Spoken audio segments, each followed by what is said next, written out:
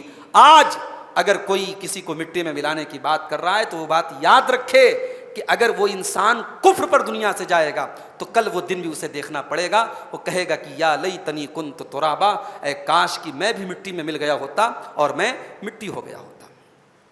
اس کے بعد اللہ نے فرعون کا ذکر کیا۔ حضرت موسیٰ علیہ السلام کو اور حضرت ہارون علیہ السلام کو اللہ نے فرعون کی طرف بھیجا اور کہا کہ جاؤ تم فرعون کو تبلیغ کرو، فرعون کو میرا راستہ بتاؤ، فرعون کو صحیح بات بتاؤ۔ مگر فرعون تو فرعون تھا، بہت بڑا ظالم تھا۔ فحشر فنادا، فرعون نے اپنے لشکر کو اکٹھا کیا اور آواز دی، فقال انا ربکم الاعلی، اور فرعون نے کہا کہ میں تمہارا سب سے بڑا رب ہوں، میں تمہارا رب اعلیٰ ہوں، تمہارا سب سے بڑا رب ہوں۔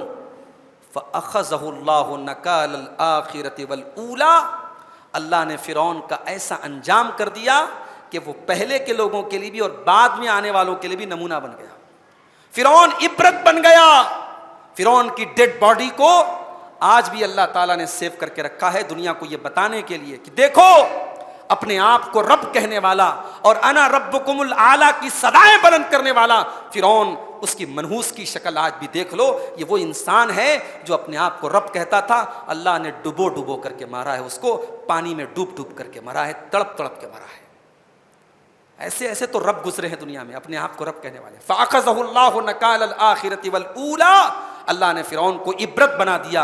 ان فی ذلک لعبرۃ لمن یخشی، اے دنیا کے فرعونوں، اے دنیا کے ظالموں، اے دنیا کے نمرودوں، اے مجبوروں پر ظلم کرنے والوں، اے غریبوں اور یتیموں اور بیواؤں پر ظلم کرنے والوں، اور اے مجبوروں اور مظلوموں کے ساتھ خون کی ہولی کھیلنے والوں، فرعون کا یہ واقعہ تمہارے سامنے عبرت موجود ہے۔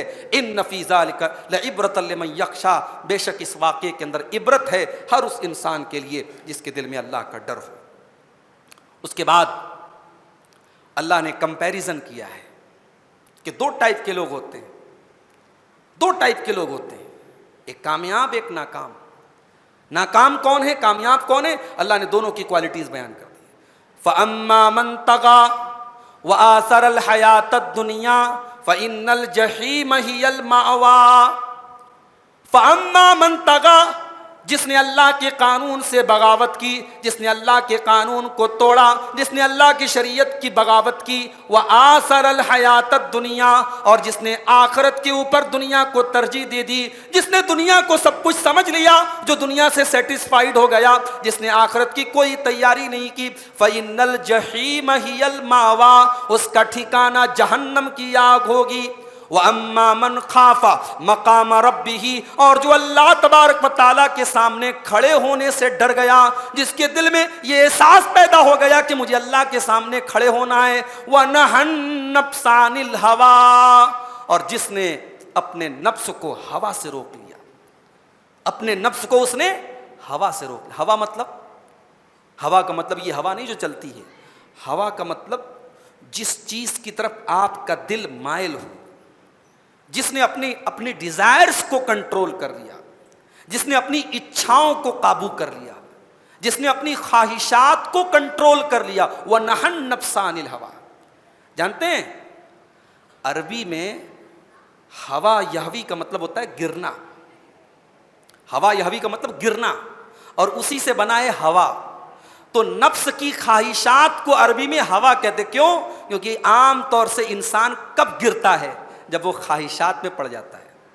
انسان عام طور سے اپنی خواہشات میں پڑ کر کے گر جاتا ہے، اور اتنا گرتا ہے کہ کل قیامت کے دن وہ ہاویہ میں چلا جائے گا۔ ہاویہ یہ جہنم کا ایک نام ہے۔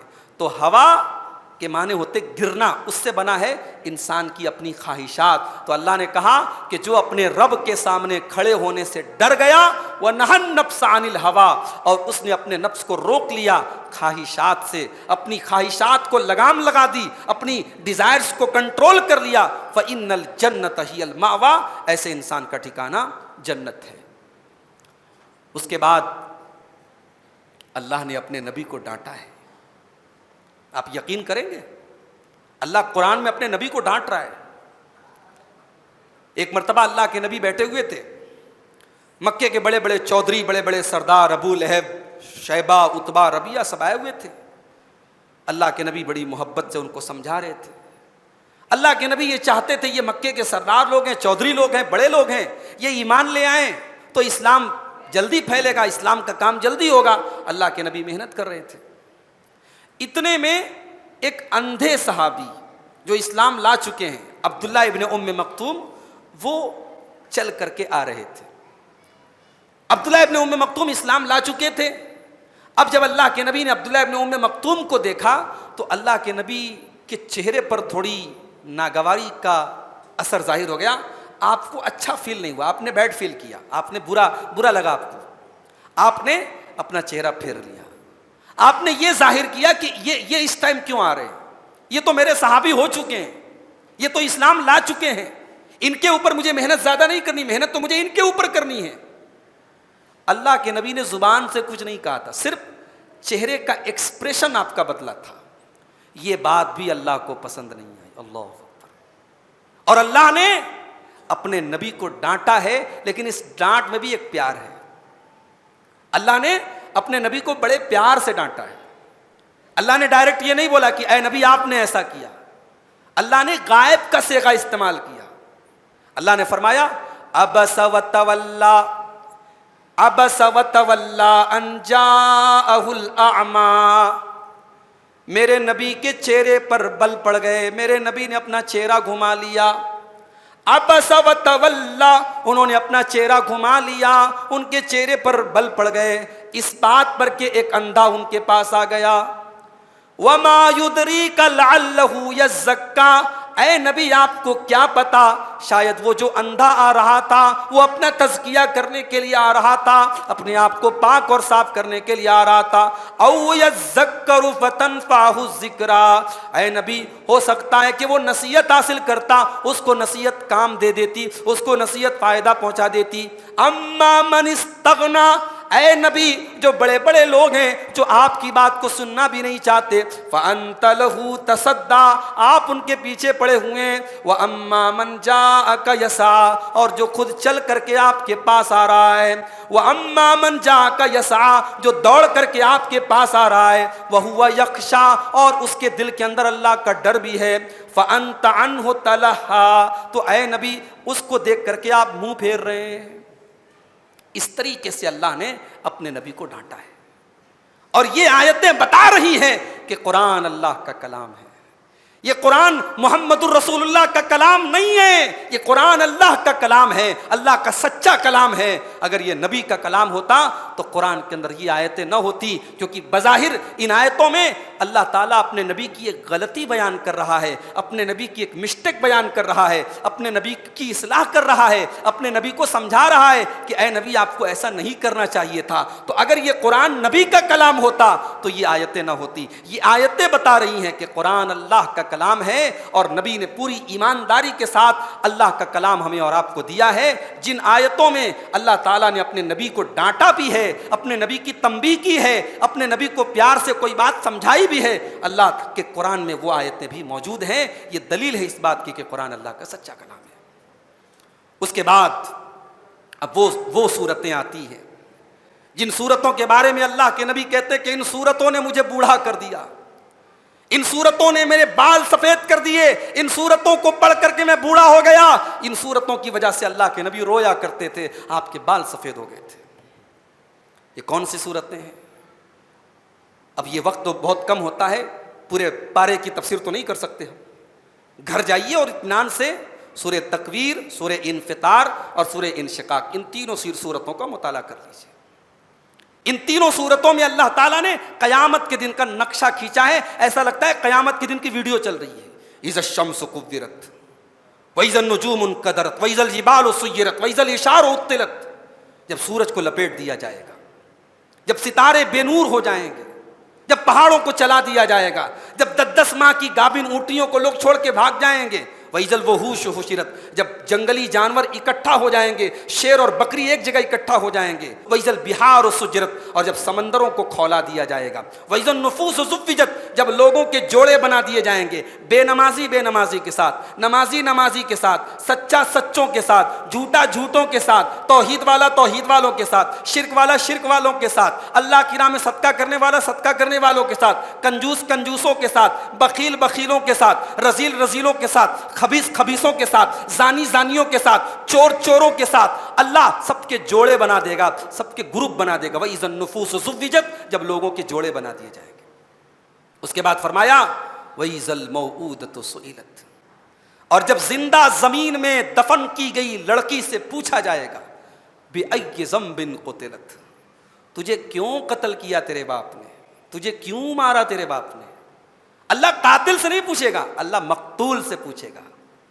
اللہ اس لڑکی سے پوچھے گا تیرا جرم کیا تھا؟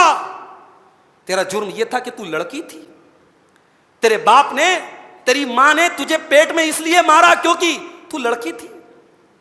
کبھی جا کر کے یوٹیوب پر دیکھیے ایبارشن کا ویڈیو، بڑا عام ہے آج کے دور میں ایبارشن۔ 1400 سال پہلے جب ہم واقعات پڑھتے نا تو آنکھوں میں آنسو آ جاتے ہیں، بڑے ظالم لوگ تھے، لڑکیوں کو زندہ زمین میں گاڑ دیتے تھے۔ ان سے بڑے ظالم تو ہم ہیں، وہ کم سے کم بیٹیوں کو پیدا تو ہونے دیتے تھے، وہ دنیا کی شکل تو دیکھتی تھی، وہ دنیا میں چند دن ہی صحیح سانس تو لیتی تھی، اپنے باپ کی شکل تو دیکھتی تھی، اپنی ماں کی شکل تو دیکھتی تھی۔ اے انسان تو کتنا بڑا ظالم ہے، 1400 سال پہلے کے ان ظالموں سے بڑا تو ظالم ہے۔ آج ماں کے پیٹ میں بچیوں کو مارا جاتا ہے۔ اور ایبارشن کا ویڈیو جا کے دیکھیے، جب ایبارشن ہوتا ہے تو اس بچے کے بدن کے ٹکڑے ٹکڑے ہو جاتے ہیں، اس کے گوشت کے پیسز ہو جاتے ہیں، اس کے بدن کا قیمہ بنا دیا جاتا ہے ماں کے پیٹ میں۔ اس کو بولتے ہیں ایبارشن۔ وَإِذَا الْمَوْءُودَةُ سُئِلَتْ، پوچھا جائے گا اس لڑکی سے بِأَيِّ ذَنبٍ قُتِلَتْ، کیا جرم تھا تیرا، کیا قصور تھا تیرا، کیوں مارا تیرے باپ نے تجھے، کیوں مارا تیری ماں نے تجھے۔ اللہ اس لڑکی سے اس لیے پوچھے گا تاکہ اس کو قتل کرنے والا، اس کا قاتل باپ اور اس کی قاتل ماں، اس کو سمجھ میں آ جائے کہ میں نے کتنا بڑا اپرادھ کیا ہے، میں نے کتنا بڑا کرائم کیا ہے۔ اس کے بعد فرمایا وَإِذَا الصُّحُفُ نُشِرَتْ، جب تمہارے نام اعمال کو پھیلا دیا جائے گا۔ وَإِذَا السَّمَاءُ كُشِطَتْ، جب آسمان کی کھال کھینچ لی جائے گی۔ وَإِذَا الْجَحِيمُ سُعِّرَتْ، جب جہنم کو بھڑکا دیا جائے گا۔ وَإِذَا الْجَنَّةُ أُزْلِفَتْ، اور جب جنت کو اور قریب کر دیا جائے گا۔ عَلِمَتْ نَفْسٌ مَّا أَحْضَرَتْ، اس دن سب کو پتہ چل جائے گا کہ ہر انسان نے کیا کرتوت کیے ہیں۔ تو قیامت کا ایک نقشہ کھینچا ہے اللہ نے سورہ تکویر کے اندر، سورہ انفطار کے اندر اور سورہ انشقاق کے اندر، اس کو آپ لوگ دیکھ لیجئے گا۔ اس کے بعد اللہ تعالیٰ نے ڈنڈی مارنے والوں کا ذکر کیا۔ ڈنڈی مارتے کون لوگ؟ جو صرف سامان بیچتا ہے، اس کا ترازو گڑبڑ ہے، 1 کلو کی جگہ 900 گرام دے رہا ہے، وہی ڈنڈی مار رہا ہے؟ نہیں، ڈنڈی وہ بھی مار رہی ہے، وہ ساس مار رہی ہے، جس کو اپنی بیٹی کے بارے میں جب یہ پتا چلتا ہے کہ میرا داماد میری بیٹی کو گھمانے لے کے گیا ہے، تو بڑی خوشی سے کہتی ہے میرا داماد کتنا اچھا ہے، میری بیٹی کو گھمانے لے کے گیا ہے۔ اور جب بہو کے بارے میں پتہ لگتا ہے کہ بیٹا بہو کو گھمانے لے کے گیا ہے، کہتی ہے بڑا ظالم ہے میرا بیٹا، میری بہو کو گھمانے لے کے گیا ہے۔ یہ ڈبل اسٹینڈرڈ، یہ بھی ڈنڈی مارنا ہے۔ جب ہم یہ پسند نہیں کرتے کہ ہماری بیٹی کو کوئی غلط نظر سے دیکھے، ہماری بیوی کو کوئی غلط نظر سے دیکھے، ہمیں کوئی برا بھلا کہے، ہماری زبان کسی دوسرے کے بارے میں کیوں خراب نکلتی ہے، ہم دوسرے کی عزت پر کیوں نگاہ ڈالتے ہیں، یہ بھی ڈبل اسٹینڈرڈ ہے اور یہ بھی ڈنڈی مارنا ہے۔ اللہ نے فرمایا وَيْلٌ لِّلْمُطَفِّفِينَ، بربادی ہے، جہنم ہے ناپ تول میں کمی کرنے والوں کے لیے۔ الذین اذا اکتالوا علی الناس یستوفون، جب سامان لینے کی باری آتی ہے تو پورا پورا لیتے ہیں۔ واذا کالوہم او وزنوہم یکسرون، اور جب دینے کا نمبر آتا ہے تو ڈنڈی مارتے ہیں۔ باپ کو یہ شکایت ہے بیٹا میرا حق ادا نہیں کرتا، باپ کو یہ احساس کیوں نہیں کہ میں نے بھی بیٹے کے ساتھ ناانصافی کی ہے۔ اولاد یہ چاہتی ہے کہ میرا باپ میرا سارا حق ادا کر دے، اولاد یہ کیوں نہیں سوچتی کہ ہم نے اپنے ماں باپ کے ساتھ غلط کیا ہے۔ میرے بھائیوں، جب لینے کی باری آئے تو پورا پورا لیا جائے، اور جب دینے کی بات آئی تو ڈنڈی ماری جائے، یہی ڈبل اسٹینڈرڈ ہے، اور اللہ نے اس کو تطفیف کہا ہے، اس کو ناپ تول میں کمی کہا ہے۔ اللہ نے فرمایا الا یظن اولئک انہم مبعوثون لیوم عظیم یوم یقوم الناس لرب العالمین۔ اے ناپ تول میں کمی کرنے والو، اے حقوق میں ڈنڈی مارنے والو، تم اس دن کے بارے میں کیوں نہیں سوچتے جس دن تم اللہ کی بارگاہ میں کھڑے ہوگے، رب العالمین کی بارگاہ میں کھڑے ہوگے، اور تمہیں اللہ کو ایک ایک کرتوت کا حساب دینا پڑے گا۔ اس کے بعد گناہوں کا سائیڈ ایفیکٹ بیان کیا اللہ نے۔ گناہوں کا سائیڈ ایفیکٹ کیا ہے؟ کلا بل ران علی قلوبہم ما کانوا یکسبون۔ گناہ کا سائیڈ ایفیکٹ یہ ہے کہ گناہ کرنے والے کے دل پر ایک لیئر چڑھ جاتی ہے، ایک غلاف چڑھ جاتا ہے، پردہ چڑھ جاتا ہے۔ اللہ کے نبی فرماتے ہیں، ترمذی کی صحیح روایت ہے، جب بندہ کوئی گناہ کرتا ہے نکتت فی قلبہ نکتۃ سوداء، اس کے دل پر ایک کالے رنگ کا دھبا ڈال دیا جاتا ہے۔ بندہ اگر توبہ کر لے دھبا ڈیلیٹ ہو جاتا ہے، ایریز ہو جاتا ہے، مٹ جاتا ہے، لیکن بندہ پھر سے گناہ کرے تو وہ دھبے بڑھتے چلے جاتے ہیں، بڑھتے چلے جاتے ہیں، بڑھتے چلے جاتے ہیں، حتی تعلو قلبہ، یہاں تک کہ اس کے دل پر چھا جاتے ہیں اور پورا دل بلیک ہو جاتا ہے، پورا دل کالا ہو جاتا ہے۔ اور یہی وہ پردہ ہے، وہ لیئر ہے جس کا ذکر یہاں اللہ نے کیا، کلا بل ران علی قلوبہم ما کانوا یکسبون، ان کے دلوں پر ان کے گناہوں کا پردہ چڑھ گیا ہے۔ کلا انہم عن ربہم یومئذ لمحجوبون، گناہ کرنے والے اپنے رب کے دیدار سے محروم رہیں گے قیامت کے دن۔ حضرت حسین ابن فضل کہتے ہیں کہ اللہ تبارک و تعالیٰ نے دنیا میں اپنی توحید پر پردہ ڈال دیا، ان کافروں اور مشرکوں کو اللہ کی توحید نظر نہیں آئی، اور آخرت میں اللہ اپنے دیدار سے ان کے اوپر پردہ ڈال دے گا۔ جنہیں دنیا میں توحید نہیں ملی انہیں آخرت میں اللہ کا دیدار بھی نہیں ملے گا۔ اللہ نے فرمایا انہم عن ربہم یومئذ لمحجوبون، قیامت کے دن وہ اللہ کے دیدار سے محروم رہیں گے۔ اس کے بعد اللہ تعالیٰ نے جنت کی شراب کا ذکر کیا۔ شراب بڑی خراب چیز ہے، نام آتا ہے ذہن میں تو ایک بڑی بری سی ہمارے ذہن میں ایک کیفیت آتی ہے، لیکن یہی شراب جنت میں جو ہوگی وہ لذت کا ایک دوسرا نام ہوگا۔ وہ جنت کا ایک ایسا ڈرنک ہوگا، اس کے اندر اتنا سرور ہوگا، اتنا مزہ آئے گا، ہم سوچ بھی نہیں سکتے۔ اور جانتے ہو جنت کی شراب کا نام کیا ہے؟ اس کے کئی نام ہیں، یہاں پر اللہ نے ایک نام ذکر کیا، یسقون من رحیق مختوم، جنتیوں کو ایک ایسی شراب پلائی جائے گی جو سیلڈ ہوگی، مہر بند ہوگی۔ اسی لفظ سے علامہ صفی الرحمن مبارک پوری رحمۃ اللہ علیہ نے جب سیرت پر کتاب لکھی تو اس کتاب کا نام انہوں نے رکھا الرحیق المختوم۔ الرحیق المختوم کا مطلب ہوتا ہے دا سیلڈ نیکٹر، سیل پیک شراب، یہ جنت کی شراب کا نام ہے الرحیق المختوم۔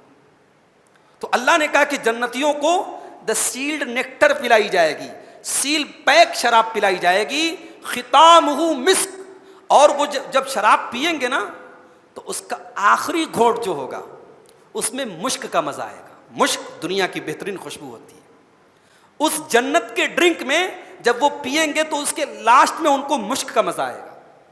اور آگے اللہ نے فرمایا وَفِي ذَلِكَ فَلْيَتَنَافَسِ الْمُتَنَافِسُونَ، اے کمپٹیشن کرنے والو، اے ریس کرنے والو، اے مقابلہ کرنے والو، اگر کرنا ہے تو اس کے لیے کمپٹیشن کرو، یہ ہے وہ چیز جس میں کمپٹیشن کرنا چاہیے۔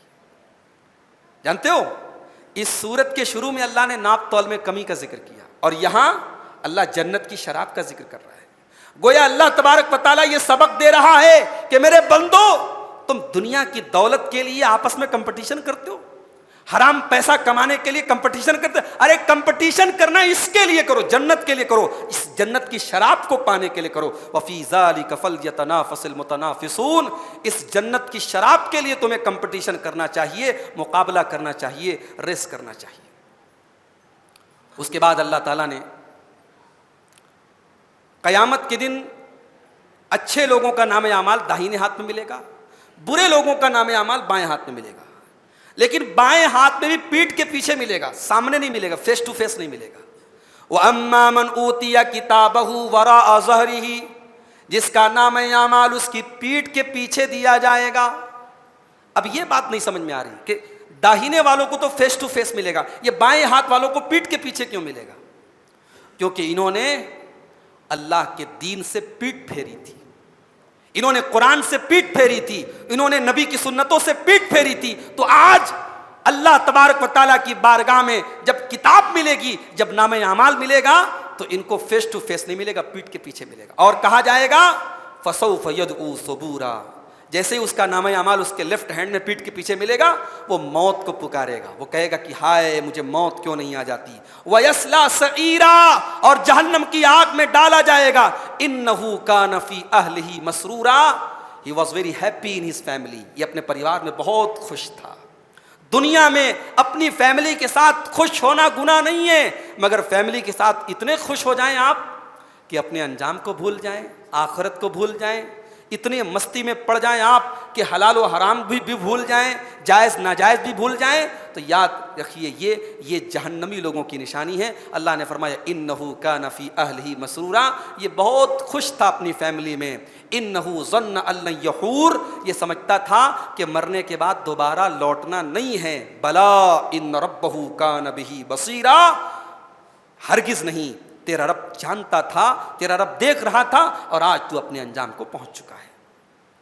اس کے بعد اصحاب الاخدود کا واقعہ بیان کیا گیا۔ اصحاب الاخدود کون تھے؟ اللہ کے کچھ موحد بندے تھے، نیک بندے تھے۔ ان کو اس دور کے بادشاہ نے ایمان لانے کی سزا میں زندہ جلا ڈالا، ایک بہت بڑی کھائی، ایک بہت بڑی خندق کھدوا دی، اور بچوں کو، عورتوں کو، بوڑھوں کو، جوانوں کو، سب کو اس آگ میں ڈال دیا۔ اللہ نے ان کا واقعہ ذکر کیا، فرمایا قتل اصحاب الاخدود، قتل کر دیے گئے اخدود والے، خندق والے، النار ذات الوقود، جس میں آگ بھڑک رہی تھی، اذ ہم علیہا قعود، اور یہ آگ لگانے والے کھڑے ہو کر کے تماشا دیکھ رہے تھے بیٹھ کر کے، ایمان والے جل رہے ہیں اور جلانے والے مزے سے دیکھ رہے ہیں۔ اللہ نے فرمایا وَهُمْ عَلَىٰ مَا يَفْعَلُونَ بِالْمُؤْمِنِينَ شُهُودٌ، ایمان والوں کے ساتھ یہ جو کر رہے تھے سب دیکھ رہے تھے اپنی آنکھوں سے۔ وَمَا نَقَمُوا مِنْهُمْ إِلَّا أَن يُؤْمِنُوا بِاللَّهِ الْعَزِيزِ الْحَمِيدِ، اور ان ایمان والوں کا بس ایک قصور تھا، ایک غلطی تھی، ایک ہی جرم تھا کہ وہ اللہ کے ماننے والے تھے، وہ رب کی توحید کے ماننے والے تھے۔ اس جرم کی سزا میں ان کو زندہ جلا دیا جائے گا۔ الَّذِي لَهُ مُلْكُ السَّمَاوَاتِ وَالْأَرْضِ، اے میرے مومن بندوں کو جلانے والے ظالموں، اس اللہ کو یاد کرو جس کے ہاتھ میں آسمانوں اور زمین کی بات چاہتے۔ آج ایک ملک کے حکمراں بن گئے، آج ایک اسٹیٹ کے حکمراں بن گئے، آج ایک ضلع کے، ایک علاقے کے، ایک محلے کے، ایک گاؤں کی حکومت تمہیں مل گئی تو تم ناز کرنے لگے۔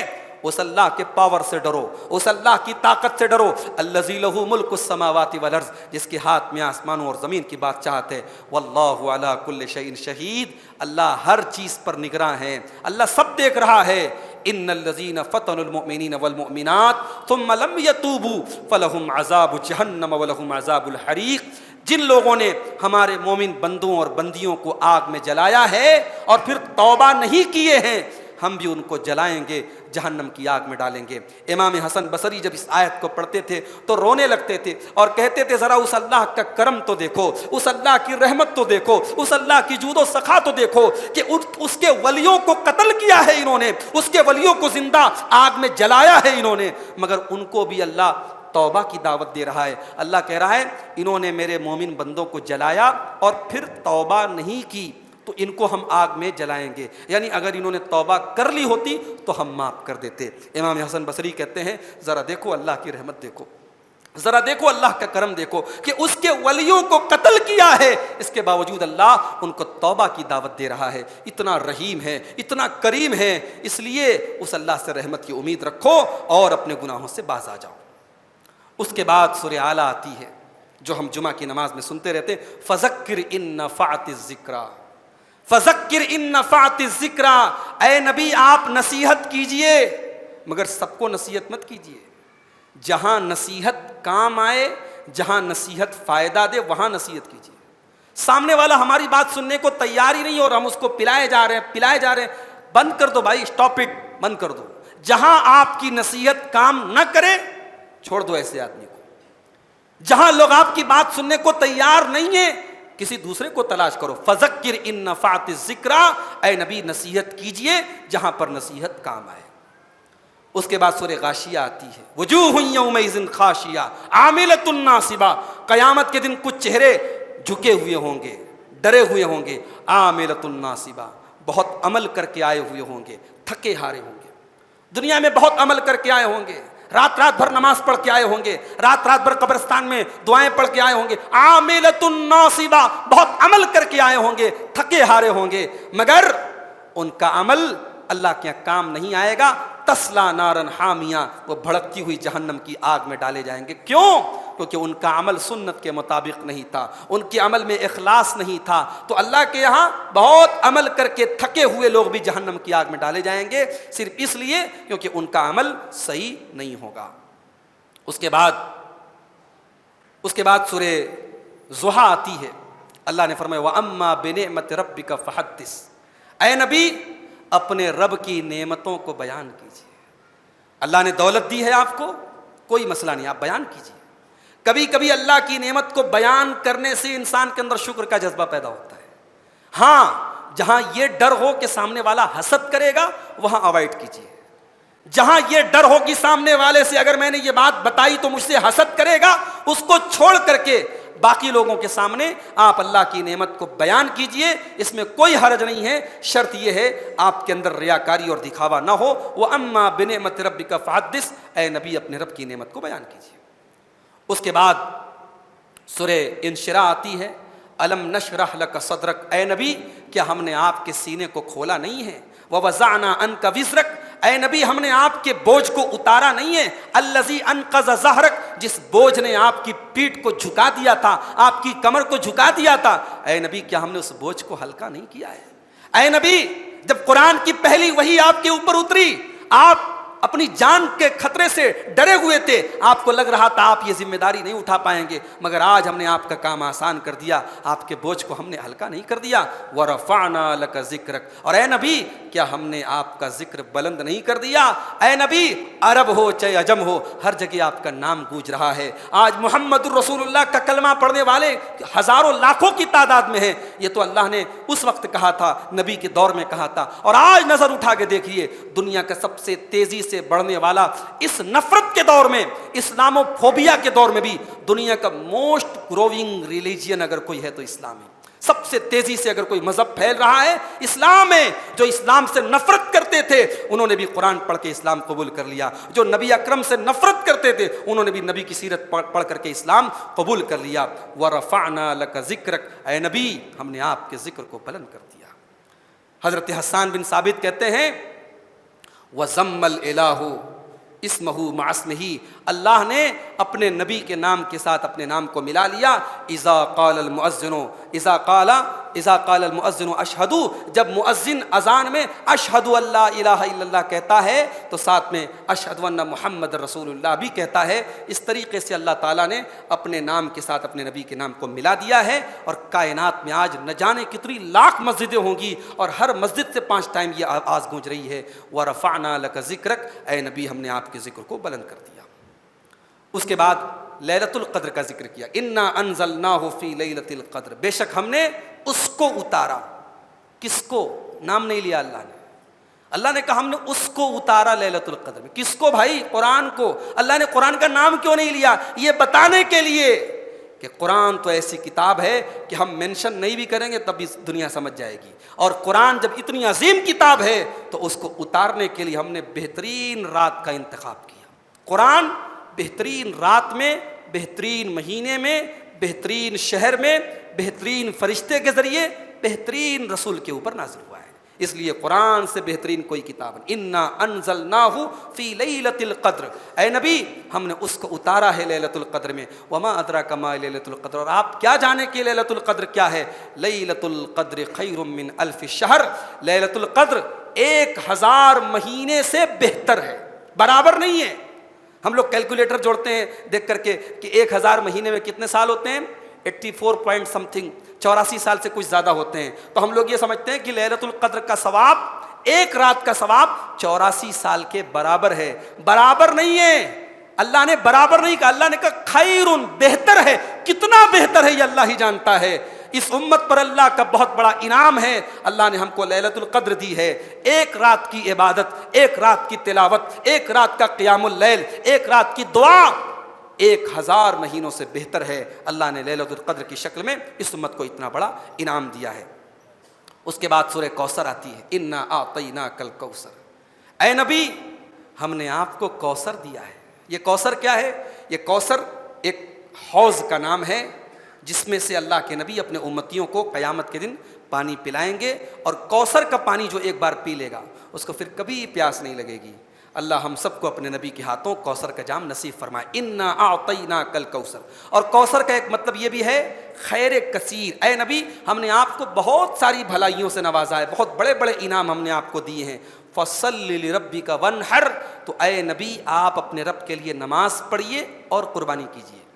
تو پہلے نماز ہے پھر قربانی ہے، اس لیے بقرعید کی جو نماز ہوتی ہے، عید الاضحیٰ کی نماز، اس میں نماز ہم پہلے پڑھیں گے اور قربانی بعد میں کریں گے، لیکن عید کے موقع پر صدقہ فطر پہلے دیں گے اور عید کی نماز بعد میں پڑھیں گے۔ اگر صدقہ فطر عید کی نماز کے بعد دیں گے تو صدقہ فطر ادا نہیں ہوگا، اور قربانی اگر عید کی نماز کے پہلے کر دیں گے تو وہ قربانی نہیں ہوگی۔ تو یہاں اسی لیے اللہ نے پہلے نماز کا ذکر کیا، اس کے بعد قربانی کا ذکر کیا۔ فصلی لربک وانحر، اے نبی اپنے رب کے لیے آپ نماز پڑھیے، اپنے رب کے لیے آپ قربانی کیجیے۔ ان شانئک ھو الابتر، اے نبی آپ کے دشمن آپ کے بارے میں کہتے ہیں کہ محمد تو بے اولاد ہے، محمد کی تو نسل چلنے والی نہیں ہے، محمد کی تو دم کٹی ہے، نعوذ باللہ، محمد کا تو کوئی ان کے بعد نام لینے والا نہیں رہے گا۔ ان شانئک ھو الابتر، اے نبی جس ابو جہل نے آپ کو یہ گالی دی ہے، جس ابو لہب نے آپ کو گالی دی ہے، اب کون یاد رکھے گا ابو جہل کو اور کون یاد رکھے گا ابو لہب کو؟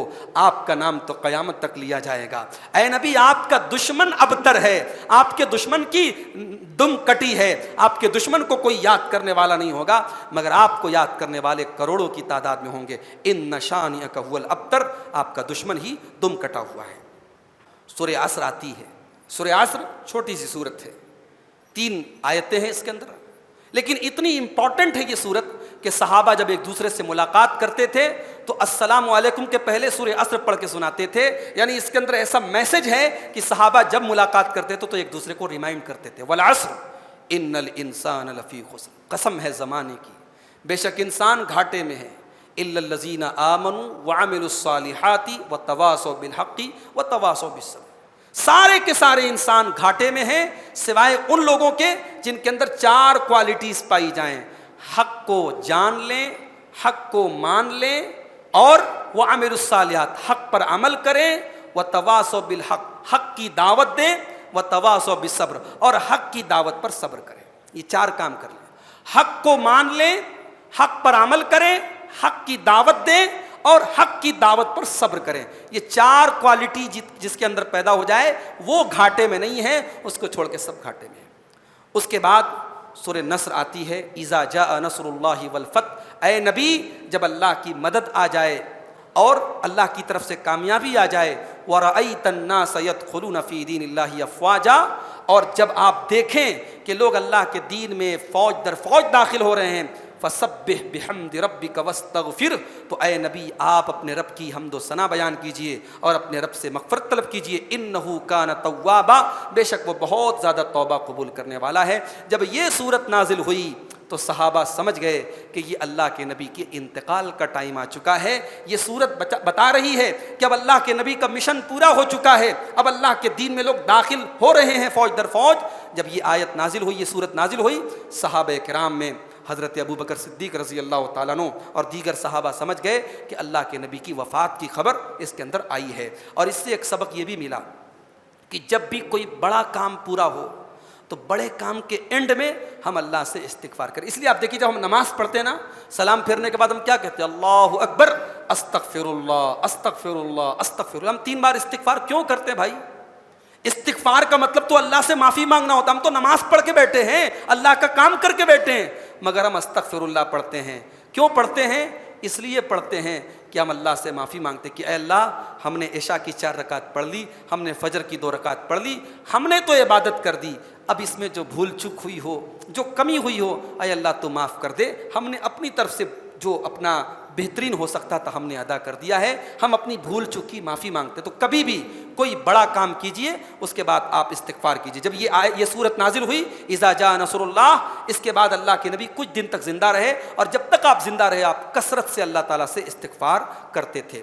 اس کے بعد سورہ اخلاص آتی ہے، قل هو اللہ احد اللہ الصمد لم یلد ولم یولد ولم یکن لہ کفوا احد۔ یہ قرآن کی سب سے چھوٹی سورتوں میں سے سورت ہے، مگر 1/3 قرآن کے برابر ہے، 1/3 قرآن کے برابر ہے۔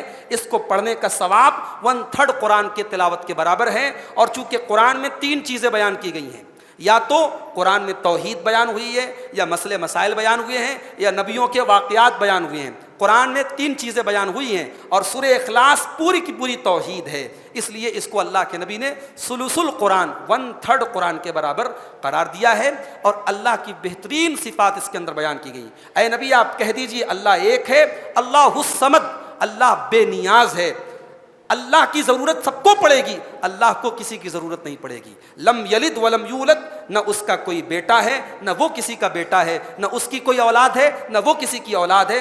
ولم یکن لہ کفوا احد، اور نہ اس کے کوئی برابر ہے۔ اس کے بعد قرآن کی لاسٹ 2 سورتیں آتی ہیں، سورہ فلق اور سورہ ناس۔ سورہ فلق کے اندر بھی اللہ کی پناہ مانگی گئی ہے، سورہ ناس کے اندر بھی اللہ کی پناہ مانگی گئی ہے، مگر فرق کیا ہے؟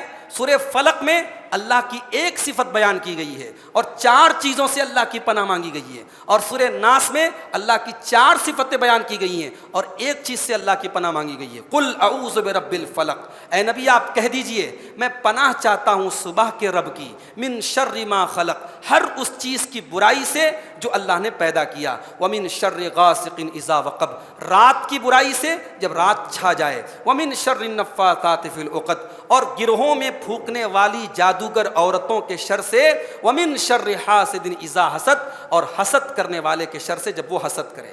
تو یہ 4 ڈینجرس چیزیں ہیں۔ پہلی چیز کیا ہے؟ اللہ کی مخلوقات کی برائی، جتنی بھی اللہ کی مخلوقات کی برائی ہے سب کی پناہ آپ نے مانگ لی۔ اور رات کے سناٹے میں جرم ہوتا ہے، زنا ہوتا ہے، قتل ہوتا ہے، تو رات کی برائیوں سے آپ نے اللہ کی پناہ مانگ لی۔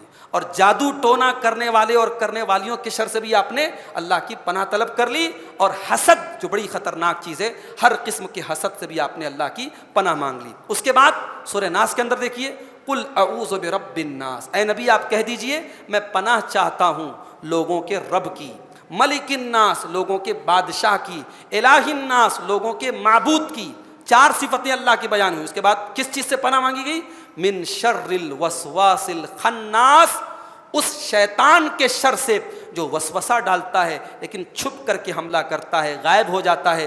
الذی یوسوس فی صدور الناس، جو لوگوں کے سینے میں وسوسہ ڈالتا ہے، من الجنۃ والناس، اور یہ شیطان جنات میں سے بھی ہوتا ہے اور یہ شیطان انسانوں میں سے بھی ہوتا ہے۔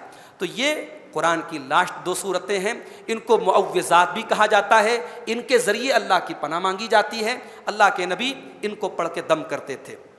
حضرت عائشہ کہتی ہیں جب یہ دونوں صورتیں نازل ہو گئیں تو بیماری کے موقع پر اللہ کے نبی اسی کو پڑھ کے دم کرتے تھے۔ جب آپ کے بدن میں کہیں تکلیف ہوتی تھی آپ معوذتین پڑھ کر کے اپنے ہاتھوں پر دم کرتے تھے، اور اپنے پورے بدن میں جہاں تک آپ کا ہاتھ جاتا تھا آپ اس کو پھیر لیتے تھے۔ جب اللہ کے نبی بیمار ہو گئے اور مرض الموت میں آپ مبتلا ہو گئے تو اماں عائشہ فرماتی ہیں کہ میں آپ کے ہاتھوں پر پڑھ کے دم کرتی تھی اور آپ کے ہاتھوں کو آپ کے بدن پر پھیرتی تھی تاکہ آپ کے ہاتھوں کی برکت سے آپ جلدی سے ٹھیک ہو جائیں۔ تو بچے اگر بیمار ہو جائیں، گھر میں کسی کو کوئی تکلیف ہو جائے تو آپ دوا کے ساتھ دعا بھی کریں اور اس کو یاد کر لیں، سورہ فلق اور سورہ، ہمارے یہاں 4 قل کہا جاتا ہے، تو 4 قل، یہاں 4 قل کی ضرورت نہیں ہے۔